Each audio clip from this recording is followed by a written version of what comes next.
ළමයා කළා දඩකොලේ ලියලා දුන්නා නම් මෙයාට විතරක් යන්න කියන්නේ ලියන්න ඔක්කොටම. සාධාරණ මලගෙදරක් ඉන්න එයාට යන්න කියන්නේ. ඉතින් මේ ළමයෙක් කම්මින්නේ අම්ම කෙනෙක් ඉන්නවා. ඈ මේක ලෙයාලා මේක කරන්න එපා. මෙන්න නාන්නේරි පොලිසිය මේ මහත්තුරු මේ පේනවනේ. අඳුරුම්කම් වල මේ ලියන්නේ නැහැ. 51 816. දෙන්නව මට දඩකොලේ දෙන්නව. බලන්න.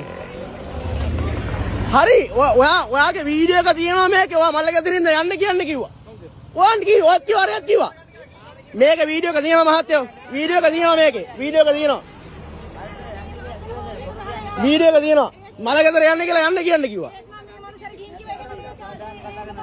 සාධාරණ එක නේ ඒකයි. හරි මෙයාට ලියන්න එන. හරි මෙයාට ලියන්න. ලියන්න. ලියන්න යාට. එයාට ලියලා දරකොලයක් දෙන්න එන.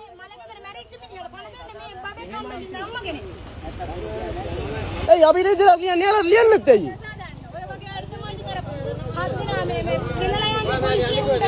යන්න කිව්වේ නෑ මේ ඉස්සරහ මේ නෑ ඔයත් බොරු කියන්න එපා. ඔයත් යන්න කි. හරි කමන්නේ දඩකොලයක් දෙන්නකෝ බලන්න එන.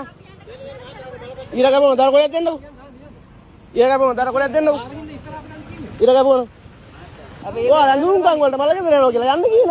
මලගෙදර මේ මනිසා මැරුණා. මේ මේ කම්බෙන්නේ නම්මගේ ජීවිත කීයක මේවද ඒවා හිතන්න බෑ. ඉස්සෙල්ලා තර මහත්තයෝ ඕනේ බෑ. රාජකාරී කරනවා හැමෝටම රාජකාරී කරන්න බලමු. ඊරගමු දඩකොලයක් දෙනවා බලමු. අපි යන්න එතකොට. ඒ වෙලෙත් මේ කාර්යකාරී හොන්නේ ගානේ ඒක ඉර කපා ගන්න. රාජකාරී කියන්නේ ඔක්කො කියනවා. මම ඒත් ඇවිල්ලා මෙයාට කිව්වා මේ අර එහෙම හොන්නේ ගානේ කියලා ඒක ඉර කපා තමයි යකෝ ඉතින් මෙතන ඉස්සරහට ගන්න කියලා පාරින් හරි කමන්නේ සද්ද නැතුව ඉන්න ඔයා නුත් කිව්වේ නෑනේ කිව්වා යන්න කියලා යන්න ගියේ පාරින් ඉස්සරහට අනේ ඒක බරු කියන්න එපා බබෙක් අපි කතා කරන්නේ කියනවා මහා ජරා විදිහට කතා කරනවා ජරා කියන තමුල්ලා මේ තමුල්ලා පොලිස් කරන්න යන්නේ නේ අපි නෑ අපි සර්ට් කිව්වා අර සර්ට් කිව්වා සර් බලන්න කියලා අපි ඔයාලට කිව්වේ නෑ මහත්තයෝ අපි කිව්වේ සර්ට් බලන්න මනුස්සයට එහෙම වෙනව කොහොමද අසාධාරණනේ මහා ජරා විදිහට කතා කරන්නේ තෝ උඹ කියන්නේ මේ සර් මේ අතපය ලෙවල් එන්න කාගේ හරි නෑ ඉන්න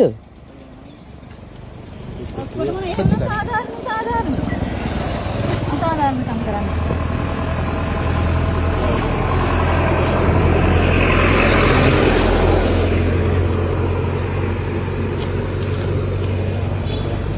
නෑ ඉන්න මේක දීලා දෙනකෝ අදිසු හරි වා තමයි ඉඳලා නිකි මේ වීඩියෝ එක